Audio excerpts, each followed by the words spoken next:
Everyone has within themselves the power to heal themselves.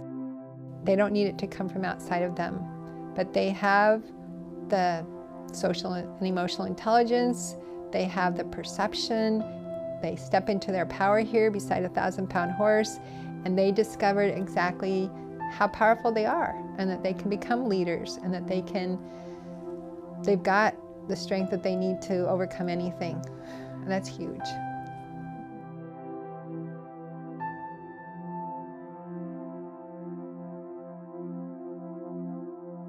Life can kind of throw kids some pretty fast curveballs, and there's a lot of woundedness that can happen between school and all kinds of family situations and everything. So the horses, the animals that we had kind of helped our family get through, and we just started putting them together and making notes of what we saw. And then I got lots of training around the country on horses and people and healing, and I started Animals as Natural Therapy about 17 years ago. We're a nonprofit organization, and we have found, and our starting belief was that animals can help reach a place in the human soul that maybe other things can't, and where people can't always get to. Horses are unique in that they're prey animals, and because they're prey animals, they're always assessing the situation. So they can teach a lot of social and emotional intelligence to people. We're pretty oblivious going through life, and we need to start paying attention to the other and their body language and their emotional state.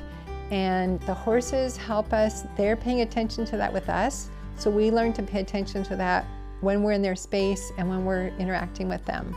They're also amazing because they're herd animals. They're only willing to follow a strong leader. To be a strong leader, you really have to be firm in who you are, and you can develop that beside a horse. Because if you're too wishy-washy, a horse is going to read that and they're going to push you around. And if you're too assertive, a horse is going to resent that and they're going to push back and not cooperate. And it's so cool because they all have different personalities, just like people. So we let people pick their horses. And so someone will pick a horse that they need. They don't know. We don't make a list and say, okay, pick Sundance, because if you're too bossy, she's going to put you in your place. They just naturally pick her. And they get the lesson that, whoa, I guess I better tone down. Horses communicate with us like they do with each other, with their eyes and their ears and their body language. We'll have, we'll demonstrate, we'll have the kids watch the horses communicate. So we teach people how the horses communicate with each other. So our horses have learned to trust us to read them. The way they communicate with us, even more than that, is when you're training a horse and they lick and chew, that is when they kind of have absorbed what you're trying to teach them. It means they get it. They don't have food in their mouth. They just lick and chew. So we teach people to watch that. So if you're getting close to the truth about something that you're grappling with, and your horse licks and chew, they agree with you. When you're talking about a friend who might be good for you, they might lick and chew, because they know that in your heart, they sense it. They sense it from that in your congruity. They sense that this is a person that brings you peace. And then when you start talking about a boyfriend that's kind of mean to you, the horse might nip at you. Because they sense it in our bodies, it shifts. And so because they're so tuned into what shifts, they can let us know. I don't know, they're just pretty, they're amazing teachers. It's just been such an honor to learn from each one of them and see how they show up. They show up for different people in different ways. A horse can be a butthead for a 15-year-old who needs to learn to stand up for herself, and he can be a total sweetheart for a 5-year-old. One of the things, what happens here at the farm is so effective is that we help people get a takeaway. So we do a what, so what, now what, which comes from experiential learning, education, workshops and stuff. And we say, what was your challenge today? Or what happened today briefly?